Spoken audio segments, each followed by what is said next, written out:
Thank you for tuning in to Zim News Beat TV with Robert Tapfumani. Kana kudyiwa munhu kudyiwa nemombe kana nemakudo nenyaya yekuti pane zvandakadya zvandakatarisa kusvikasamira mvura yakasana ikasamira ndati handingasiye munda uchidyiwa nemakudo kana nemombe chitemba kuti handingasirambi mukadzi wandine vana naye wandane vana naye ndiumbisa kuti ndichazoa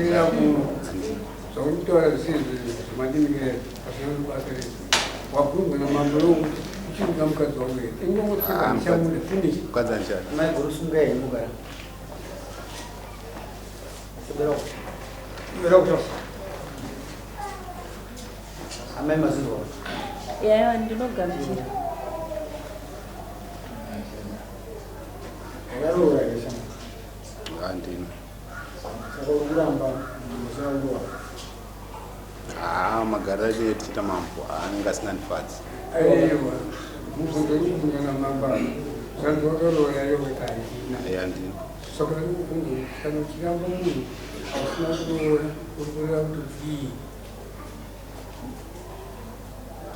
tinoenda kudonzwa kwamunhu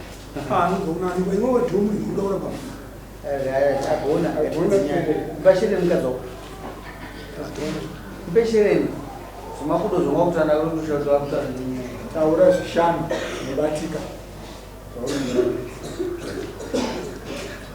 atibzashale kumukati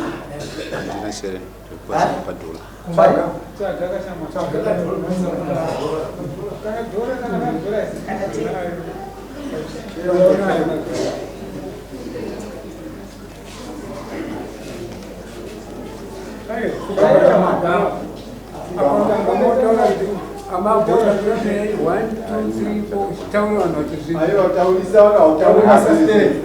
pamusoro da rindirame ndifambidzana naCatherine chaire handichakwanini pane zvandiri kusangana navo mpe mhosva dzake tikuda kuti vamwe vachazopinda paari vazive kuti uyu munhu ane mhosva dzake chekutanga anondiramba maiguru chechipiri ndikauya kumba kwake ndichida zvekurara naye ndikaenda kuna maiguru hapana chinofamba zvese zvokunyepa zvekuti kwanzi kuna maiguru kwandiri ari kunyepa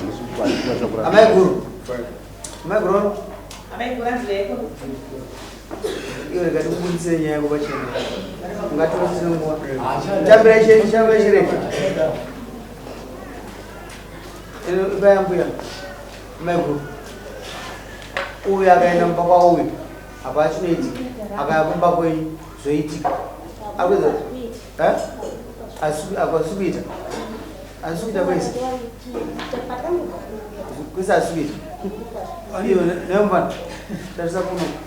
kwese asikuita ndakasvika ndikasangana naye kumba kwake ikaita ndadzokera kumba kuna maiguru kuna chakaitika kwadzokera kwaari mandakadzokera kwani kwaari ndakatosvika nini ndikatorara naye akaramba kazi akazvakaita zvazvitoita ndakangosvika kuna maigurira pana chinoita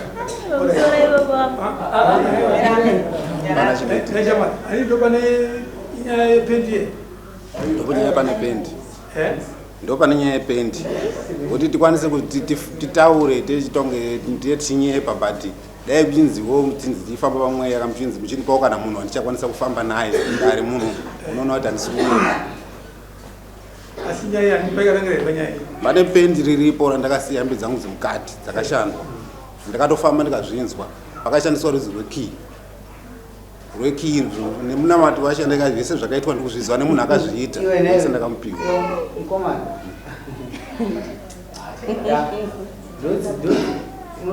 tinosunungura munhu patakanyura kudhara kana nanyura kambokanyowani mama azve akaya kwamuri zviri kuita hakuna pakasi pake akambodzisa zvazviri nani hakuna baba notoda kutoti ukada kutanga kurara naye paipai inotomira asi kuzoti uzoda kurara naye akangoda kuisa zvobva zvatovhara anoipa yatorara zvobva zvatondotoswera kuti wochiisa kana uyu murume wemabvangu pamusoro uyu murume amaiguru wangu handidi kunyepa, handina problem nawo, asi baba ndo vari wrong nekuda kwekuti murume kana ari kwangu inini handiti anenge achitoti tikaramba handida kuti handichamuendera kubhindura ikoko achazviona ikoko nekuda kwekuti baba havandoita anenge achiora ndichiendera amaiguru handi muri kuona saka na uyu imhesaniso inini nani naamaiguru nekuda kwekuti baba vanobva wataura kuti ndikuenda kubhindureko ini kwandiri vakatondidza vakati amaiguru vakasunga vane pendi ravakasunga rakabayiwa netsono nekuda kwechi nekuda kwekuti havasi kuda kuti ndidanane newe saka na uyu murume uyo anoda kunyonganisa inini naamaiguru tadze kuwirira ndo unhu hwake hwaana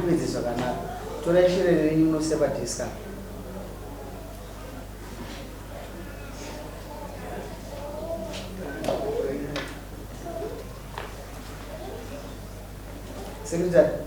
chengetai mari. Maiguru mgara. Sebera kushama. Ayo wewe sebera usinga ukudari.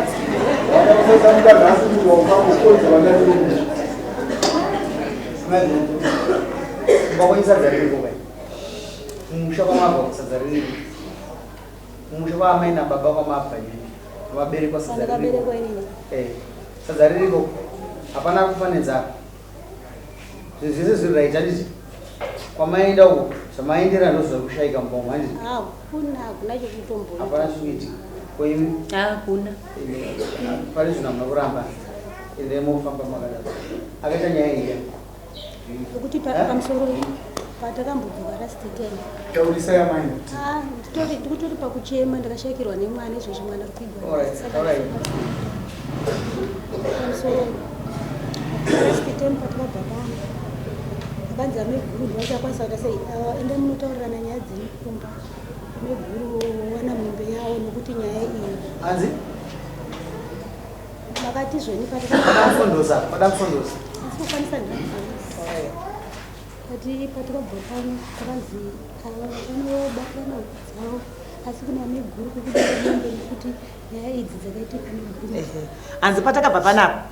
makataura kuti ava baba ngavaende kunoita zvakanaka nemudzimai wavo asi kuna amaiguru kunodiwa mombe yekukumbira ruregerero asi hapana chakaita sei ana saka asi takangosvika kusangana nemaproblemu hanzi havanozi nepamombe yangu vakasvika kwarwara vakazonda zofundira natete vakatakurwa vadzira kudaro mwana ndopakutanga kurwara kubva vasati arungirika mwana asati apora mufunga rakadhirito hospital mwana ari kuchipatara akabva azoshaya vanobva vatanga nechigunwe baba basa hanzi havasi kuenda hanzi kana kwakitsi kwacho kunzi kuri kuendwa havasi kuenda kutaurwa naamai pakitsi havasi kuenda saka nyaya yekutaurwa nachifu yekunzi kana murumba menyu pane zviri kufamba here bota riri kudyiwa here bota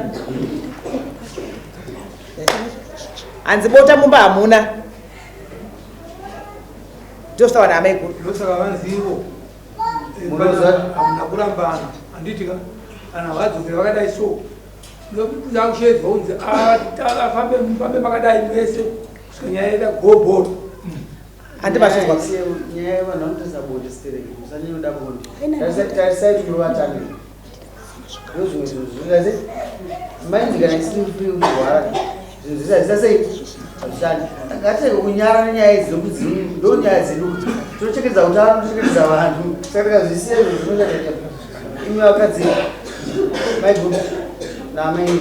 haisi nguva yekuti mumbotatsurana enda nemurume uyu tingamira kuchipatara first mabva kuchipatara moita sei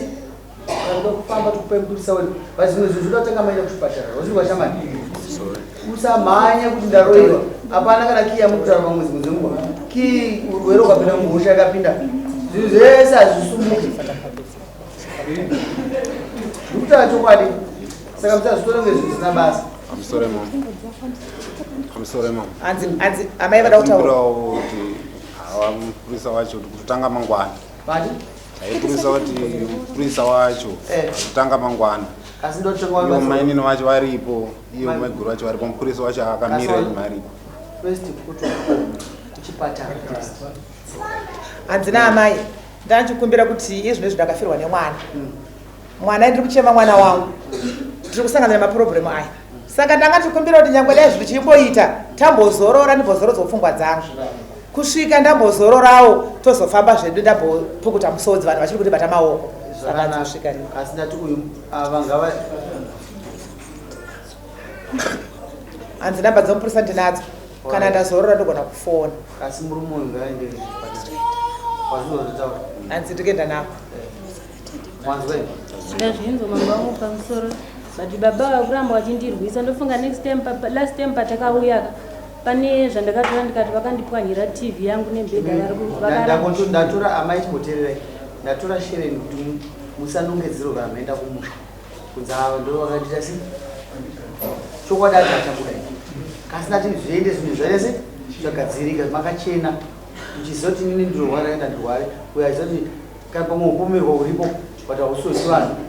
upomerwa pamiri andimuzivisa toda kuti mufambe makachena ava vakumbira kuti ndoda kuzorodzwa but hazvimise kuti mimende kuchipatara muri vaiti hazvimise marizavu dzenyu ndeyenyu handisuda kuvaziya vandoda kuti muzive kuti mige mungoti amambo mamuri raiti iwo ndowanda kutokumbira kuti vandizvo ndogona kuonana nauri mbozi nini yatina kurambana asi kufoni kwangu ini vakatondibvisa panguva iyi hanzi kwese hakuna kwazviri kuita saka ndiri kukumbira kuti fambetese tiri vatatu muri vatatu asi kuchipatara kamufama kuti muendama but inini vangokwanisa kuenda sorry saka ndisingazivi kuti mumwe yenyu inenge iri free zvaino akana mangwana basa remapurisa ino ndiro kusunga inini kubatisa nyaya amaigoni nokuzorodza hanzi mombozorodzwa endai achivazorodza mudare munomatara zorodza nokutoti vanhu vagara zvakanaka asi pari zvino amaini mumbozorora zvini ava ngavacheneswa endai zvinoya dare redu mukurini next dare rinomuzvani 14 musarwe chama kana waona usina apeta chekunomba kwaamaini musaini mambo akusi kuti inini saka ndombomirere kufona kufoni kwabhosi wakavhunzei ndombomirere kufona kufoni handinotenda kuti mambo pamusoro mambo ndakuti wange kurega kuti kufona kwangaita mambo neya kuti magetsi zvako kuti kuna maiguru magetsi ndikada kudai so zvinoiti zvinenge zvezvokuti umanikidza but haisizvo zvandakaningira kuti azonzi tikufambidzana kubva patakatanga tichidanhanzizo mubvunzo nachief zvataura nemudzimai wenyu kuti vambomira kukufonera here pauti vokufonera chete ndotobvisa ndikatosvika kumba ndobvisa anofona zvao toti mutange mimende kuchipatara mozofamba vati muda kufamba muri vatatu andizozveresi muri vatatu asi kuchipatara ndoti muende muri vairiwo For these and more stories, tune into Zim News Bit TV with Robert Tafumani.